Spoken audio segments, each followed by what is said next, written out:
Hello everyone, कैसे हैं आप। उम्मीद करते हैं बहुत अच्छे होंगे। आज हम शुरू कर रहे हैं कक्षा 7 का चैप्टर वन वन्यजीव और संरक्षण। तो आइए शुरू करते हैं। इस चैप्टर में एक लड़का है जिसका नाम है ईशान, जो कि स्कूल में नया नया आया है और वो आया है मध्य सत्र में। कहने का मतलब जिस समय एडमिशन होते हैं वो उस समय नहीं आया, बल्कि उसके 1 महीने 2 महीने या 3 महीने बाद जब भी आया हो, लेकिन वो मिड सेशन में आया। फिर वो बताता है कि उसके पिता जो हैं वो पहले भरतपुर में काम करते थे और अब उनका हो गया है स्थानांतरण। स्थानांतरण का मतलब होता है एक जगह से दूसरी जगह पे जाना। ठीक है, तो वे केवलादेव घना राष्ट्रीय पक्षी उद्यान में कार्यरत थे।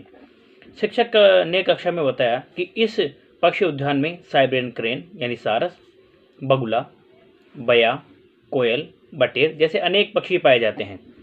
वन्य जीव और पक्षियों के आवास के लिए वन महत्वपूर्ण होते हैं।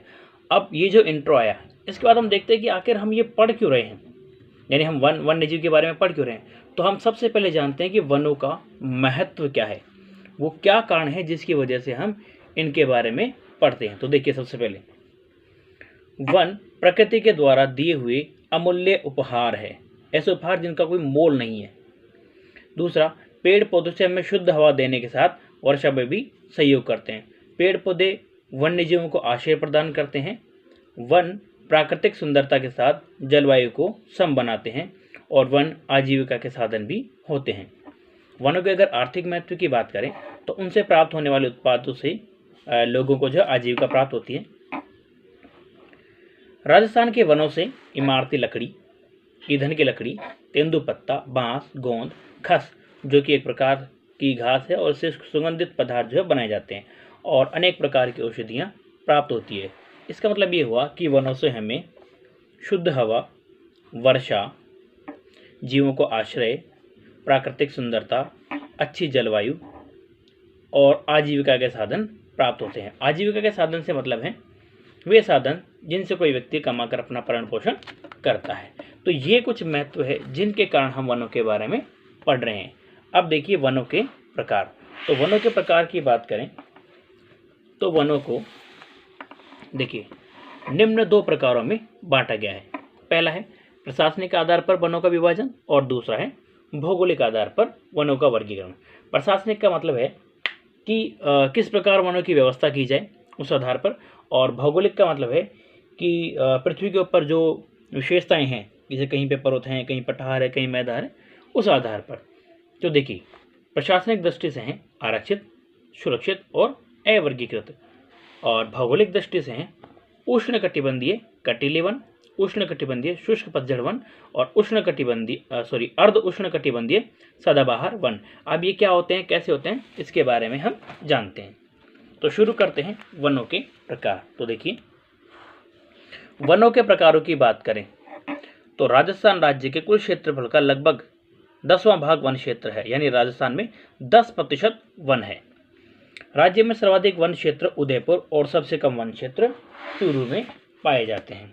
तो देखिए ये है राजस्थान का नक्शा, और इस नक्शे में हम देखेंगे कि इसमें चूरू कहाँ है और उदयपुर कहाँ है। तो आप सभी अगर भूगोल पढ़ रहे हैं या राजस्थान अध्ययन पढ़ रहे हैं तो मैं आपसे उम्मीद करूंगा कि आप भी ऐसे नक्शे रखें और इसको भरकर जाने कि कौन सा जिला किस जगह पे है।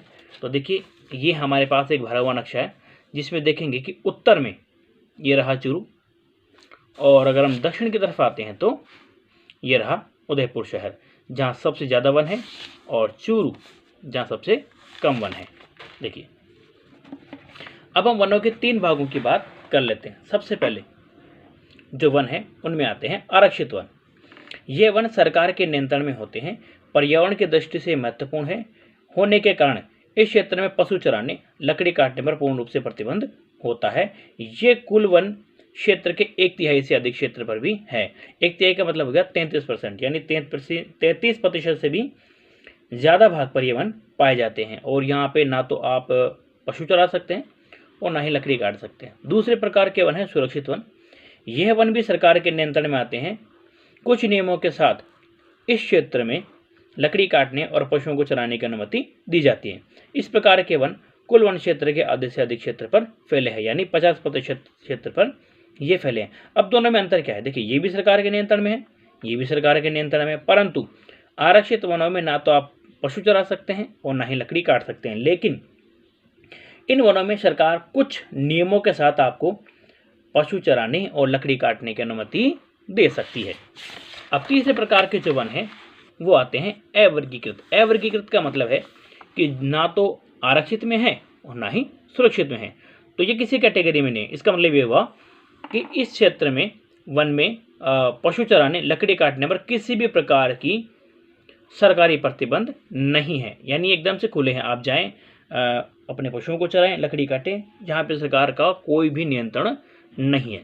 तो ये थे प्रशासनिक दृष्टि से वनों का विभाजन। अब हम बात करते हैं भौगोलिक दृष्टि से वनों का विभाजन।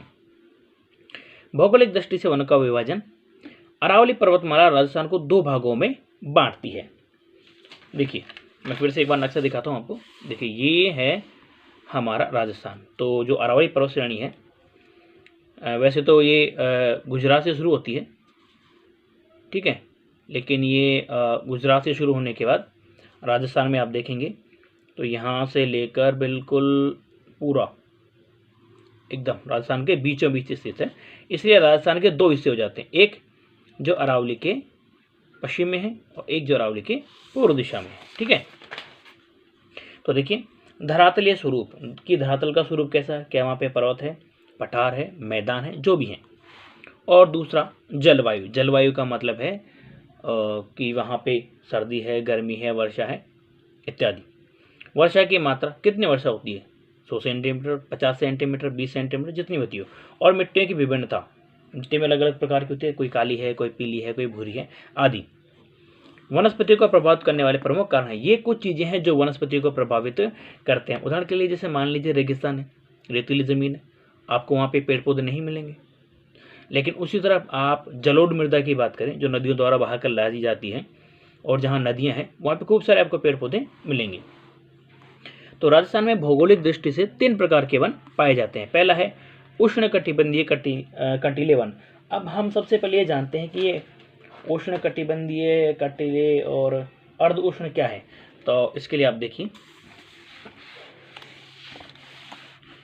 यहाँ देखिए,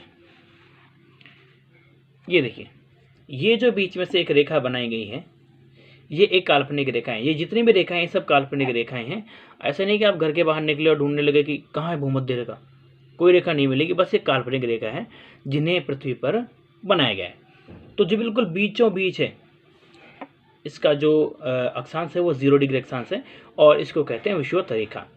इसके ऊपर देखिए 23.5 डिग्री उत्तरी अक्षांश में है कर्क रेखा, और इससे ऊपर चलेंगे 66.5 डिग्री उत्तरी अक्षांश में है आर्कटिक वृत्त, क्योंकि यहाँ पे आर्कटिक सागर है इसलिए इसका नाम पड़ गया आर्कटिक वृत्त। और यह है 90 डिग्री उत्तरी अक्षांश जो कहलाता उत्तरी ध्रुव। इसी तरह नीचे आइए, 23.5 डिग्री दक्षिणी जो है यहाँ पे हमें मिलेगी मकर रेखा, 66.5 डिग्री दक्षिण अक्षांश में हमें मिलेगा आर्कटिक वृत्त, अंटार्कटिक वृत्त, क्योंकि यहाँ पे अंटार्कटिका जो महाद्वीप है वो है, और 90 डिग्री पे मिलेगा आपको दक्षिणी ध्रुव। तो 23.5 डिग्री ऊपर और 23.5 डिग्री नीचे सूर्य की जो सीधी किरणें हमेशा इस क्षेत्र में पड़ती हैं, यानी यहाँ पे भयंकर गर्मी रहती है, इसलिए इसको कहते हैं उष्ण कटिबंध। 23.5 डिग्री से लेकर 66.5 डिग्री के मध्य दोनों तरफ यहाँ पर जो है सूरज की किरणें ज़्यादा नहीं पड़ती हैं, इसलिए ना तो ये ठंडा है ना ही गर्म, इसलिए इसको कहते हैं शीतोष्ण प्रदेश। अंत में बचता है 66.5 डिग्री से लेकर 90 डिग्री का क्षेत्र, जहाँ पे सूरज की किरणें जो है बहुत ही कम आती है। ये समझिए कि यहाँ 6 महीनों तक दिन और 6 महीनों तक रात होता है, तो यहाँ पे भयंकर ठंड पड़ती है, इसलिए इसको कहते हैं शीत कटिबंध। इस प्रकार एक कटिबंध है। तो जो अक्षांश होते हैं उनके जो बीच की जो दूरी होती है ना, उसको कटिबंधों के नाम से जाना जाता है, ठीक है। तो अब आप समझ गए होंगे कि उष्ण कटिबंधीय की बात हो रही है कर्क रेखा और मकर रेखा के बीच वाले क्षेत्र। और फिर है कंटीले वन, अर्थात वो पेड़ जिनके कांटे होते हैं। तो देखिए, ये वन राजस्थान के शुष्क यानी सूखे और अर्ध शुष्क भागों में पाए जाते हैं। देखिए, राजस्थान में अर्ध शुष्क और शुष्क क्षेत्र वो है। देखिए, शुष्क और अर्ध शुष्क जो क्षेत्र है उसका जो विभाजन किया जाता है वो किया जाता है वर्षा के आधार पर। ऐसे क्षेत्र जहाँ पे लगभग 10 से 20 सेंटीमीटर के बीच वर्षा हो रही है वे शुष्क क्षेत्र हैं, और जहाँ 20 से लेकर 40 सेंटीमीटर वर्षा हो रही है वे अर्धशुष्क क्षेत्र हैं।